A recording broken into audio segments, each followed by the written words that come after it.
السلام علیکم ورحمۃ اللہ تعالی وبرکاتہ۔ آئیے قرآن مجید اللہ کے پاک کلام کو پڑھنا سیکھتے ہیں۔ قرآن اگر پڑھنا ہے کسی کو تو سب سے پہلے انہیں یہ عربی یعنی یسرنا القرآن کو پڑھنا سیکھنا ہوگا، کیونکہ کوئی بھی کام کرنے سے پہلے اس کے بارے میں جاننا ضروری ہوتا ہے۔ اسی طرح قرآن پڑھنے کے لیے قرآن کو کس طرح پڑھنا ہے، ان تمام چیزوں کے بارے میں سیکھنا بھی ہمارے لیے بہت زیادہ ضروری ہوا کرتا ہے۔ میں کوشش کروں گا کہ آپ کو جتنا آسان ہو سکے حتی الامکان آسان کر کے میں آپ کو عربی پڑھنا سکھا سکوں، قرآن پڑھنا سکھا سکوں۔ چلیں بسم اللہ الرحمن الرحیم۔ میں آپ کو تجوید کے ساتھ پڑھاؤں گا۔ دیکھیں، سب سے پہلے ہم ایک کام کرتے ہیں، ان حروف کو یاد کر لیتے ہیں۔ حروف یعنی یہ جو ہے نا لکھے ہوئے ہیں، انہیں یاد کر لیتے ہیں، ٹھیک ہے۔ اس کے بعد میں ان کے مخارج یعنی ان کو کس طرح پڑھتے ہیں اس کو میں آپ کو سمجھاؤں گا اور آپ کو بتاؤں گا کہ انہیں کس طرح پڑھا جاتا ہے، کیونکہ ہم دونوں ایک ساتھ پڑھیں گے تو زیادہ وقت لگے گا اور آپ کو بھی زیادہ بیزارگی آنے لگے گی۔ چلیں شروعات کرتے ہیں۔ بسم اللہ الرحمن الرحیم۔ ربی یسر ولا تعسر وتمم بالخیر وبک نستعین یا فتاح ربی زدنی علما ربی زدنی علما ربی زدنی علما۔ اس دعا کو ہو سکے تو یاد کریں یا کم از کم سن لیا کریں۔ یہ ہے الف۔ یہ کیا ہے؟ الف۔ الف یعنی ایک لکیر، نہ اس کے اوپر کچھ ہے، نہ نیچے، نہ آنچو، نہ وازو، صرف ایک لکیر کو ہم کہتے ہیں الف۔ الف با با الف با الف الف با با تا۔ یہ دیکھیں، یہ با، اس کے نیچے ایک نقطہ ہے اور اس کے اوپر ہے دو نقطے۔ جس ڈبے کے نیچے یہ جو ڈبہ لکھا ہوا ہے نا، یہ لکیر والا، اس کے نیچے اگر ایک نقطہ اگر آتا ہے تو ہم کہتے ہیں با، اور اسی ڈبے کے اوپر دو نقطے آتے ہیں تو ہم کہتے ہیں تا۔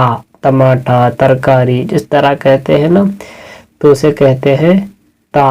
تا الف تا تا با با تا تا۔ یہ ہے سا۔ سا، یہ سا اور تا۔ تا کے اوپر دو نقطے آتے ہیں اور سا کے اوپر تین، ایک ایکسٹرا نقطہ آتا ہے۔ اس کو اچھی طرح آپ سمجھیں، جس کو سمجھ میں نہیں آتا ہو وہ دوبارہ ایک بار سننے کی کوشش کریں۔ سا سا سا با سا تا سا الف سا با تا سا تا الف سا۔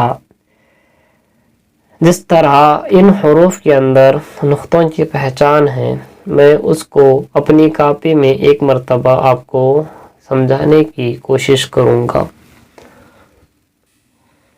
یہ دیکھیں، یہ میری کاپی ہے، ٹھیک ہے۔ ہم تو الف پڑھے تھے، یہ تھا الف۔ الف کو نہ نیچے نہ اوپر کچھ بھی نہیں ہے، ٹھیک ہے، صرف ایک لکیر ہے۔ اس کے بعد ہم نے یہ پڑھا تھا تین ڈبے، ٹھیک ہے، ایک دو اور ایک تیسرا ڈبہ۔ اگر یہ صرف ڈبے ہو تو ان کا کوئی نام نہیں، ان کا کوئی پہچان نہیں، یہ صرف ڈبے ہے، اس کو کوئی نام نہیں ہوتا۔ اگر اس کے اوپر دو نقطے آ گئے تو یہ بن گیا تا۔ کیا بنا؟ تا۔ ٹماٹر، ترکاری، کچھ بھی کہتے ہیں نا، تو یہ بنا تا۔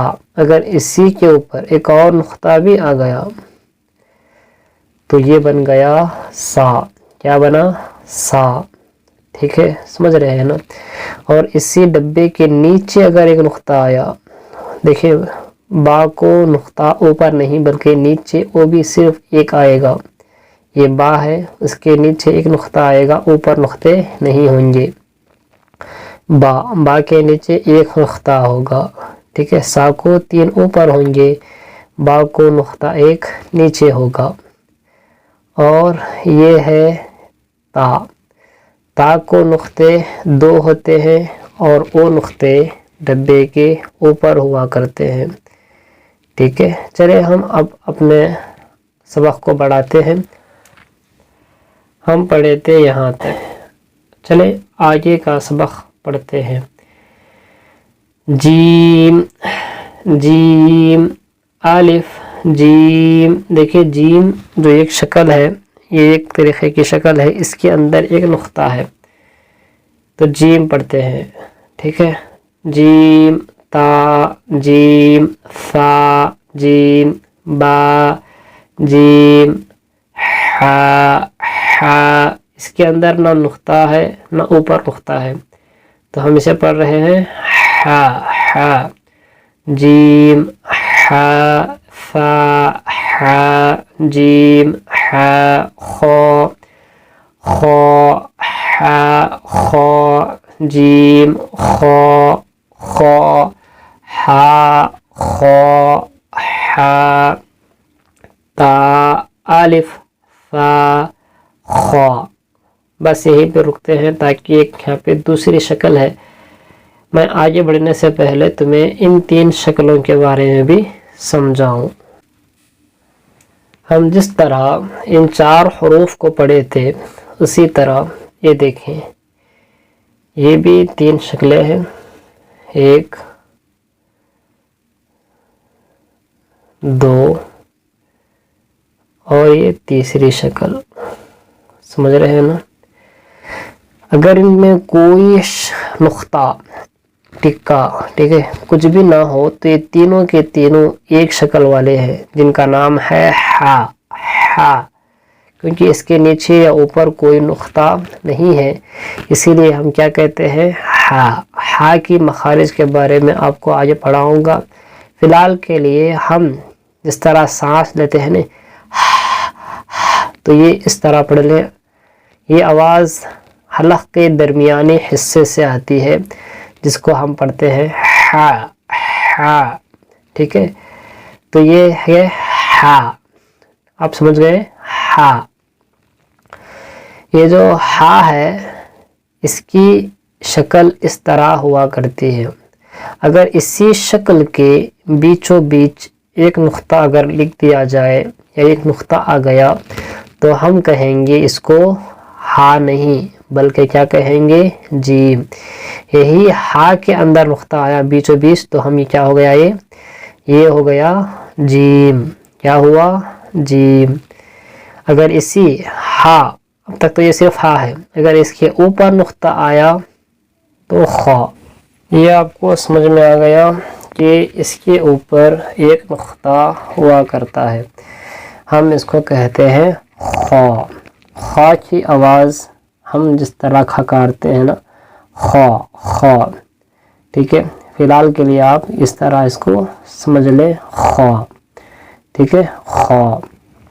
ہا تو آپ جان چکے ہیں کہ ہا کے نہ نیچے نقطہ ہوتا ہے نہ اوپر، ٹھیک ہے، یہ بالکل خالی ہوا کرتا ہے، اس کو ہم کیا کہتے ہیں، ہا، ہا، ٹھیک ہے، جیم، خا، ہا، ٹھیک ہے۔ چلیں آگے کا سبق پڑھتے ہیں۔ دال، ہا، دال، دال، ہا، دال، جیم، دال، ذال، ذال، دال، ذال، با، ذال، خا، ذال، ٹھیک ہے۔ ہمارے سبق کو آج ہم یہیں پہ روکتے ہیں، دوبارہ میں یہیں سے پڑھوں گا، دیکھیں دوبارہ، دال، ہا، دال، دال مطلب ہم کھاتے ہیں نا دال، یوں کہتے ہیں نا کہ ارے دال میاں کھانا ڈالو پانی ڈالو، تو اس طرح یہ دال، دال، ہا، دال، جیم، دال، یہ ہے ذال، کیا ہے یہ، ذال۔ اس کی مخارج کے لیے مجھے اپنا چہرہ دکھانا ہوگا، انشاءاللہ میں اگلے آپ کو 2 سبق کے بعد اپنے چہرہ دکھا کر اس کے مخارج آپ کو سمجھاؤں گا۔ فی الحال کے لیے آپ اس کو یاد کر لیں، زال زال دال زال دال زال. دال کے اوپر نقطہ نہیں ہوتا، زال کے اوپر ایک نقطہ ہوتا ہے. با زال خا زال. اب تک ہم ان 7 حروف سیکھے تھے، الف فا با تا جیم خا اور حا.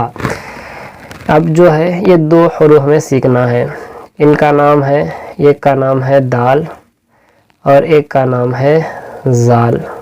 ٹھیک ہے، دال کے اوپر کوئی نقطہ نہیں ہوتا، زال کے اوپر ایک نقطہ ہوتا ہے.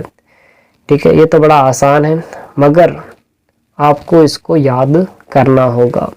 ٹھیک ہے، ایک مرتبہ میں مکمل سبق کو پڑھتا ہوں آپ کے لیے، آپ اس کو اچھی طرح سمجھیں، اور جنہیں سمجھ میں نہ آتا ہو وہ مکمل سبق کو ایک مرتبہ دیکھا کریں، کیونکہ 1 سے 2 مرتبہ آپ دیکھیں گے تو آپ کو سمجھ میں آئے گا اور آپ کو یاد بھی ہو جائے گا. چلیں اس کو میں ایک مرتبہ مکمل پڑھ کے بتاتا ہوں اور اپنے سبق کو مکمل کرتا ہوں.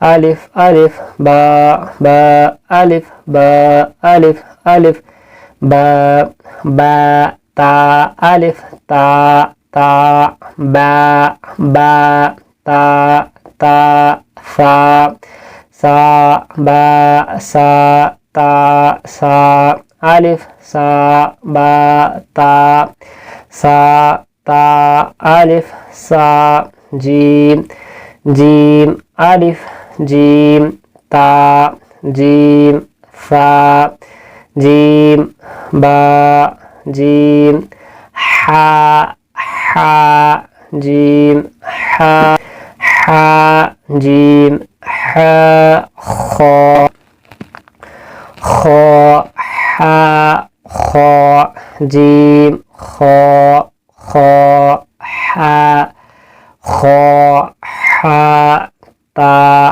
الف سا خا دال حا دال دال حا دال جیم دال غال زال دال زال با زال خا زال. یہ ہوا مکمل ہمارا سبق جس کو آپ کو یاد کرنا ہے. میں آپ کو ایک چھوٹی سی حدیث سناتا ہوں. 1 گھنٹہ اس علم دین کو سیکھنا رات بھر نفل نمازیں پڑھنے سے زیادہ افضل ہے. تو آپ ساری رات نفل نمازیں پڑھیں، ذکر کریں، دعا کریں، ان تمام سے افضل ہے صرف اور صرف اتنا یاد کرنا، اتنا پڑھنا. یہ بہت بڑا ثواب ہے، اس کا ثواب ہونے کے بعد قبر میں اور آخرت میں ملے گا. میں اللہ سے دعا کرتا ہوں کہ اللہ مجھے اور آپ کو جس کام کے لیے ہمیں چنا ہے اس کا ہمیں ثواب عطا کرے. اور آخری بات میں آپ لوگوں کو بتانا چاہوں گا، جو بھی حضرات میرے ساتھ سیکھنا چاہتے ہیں میرے یوٹیوب چینل کو سبسکرائب کریں اور بیل آئیکن کو دبا لیں، یا اگر نہیں دبانا چاہتے ہیں تو کوئی بات نہیں، وہ صرف آ کر بھی دیکھ سکتے ہیں. مگر ہاں، کوئی اپنے یوٹیوب چینل پر یا کوئی اپنے فیس بک چینل پر، اپنے انسٹاگرام کے پیج پر اس ویڈیو کو اپلوڈ کرنا چاہے تو بھی کر سکتا ہے. اس کے لیے کوئی کاپی رائٹ نہیں ہوگا، میں اس کی اجازت دیتا ہوں. مقصد ہے کہ اس علم کو جتنا ہو سکے زیادہ سے زیادہ پھیلایا جائے. اللہ مجھے اور آپ کو اس کام کے لیے توفیق عطا فرمائے اور اسے پہنچانے کی توفیق عطا فرمائے. السلام علیکم ورحمۃ اللہ تعالی وبرکاتہ.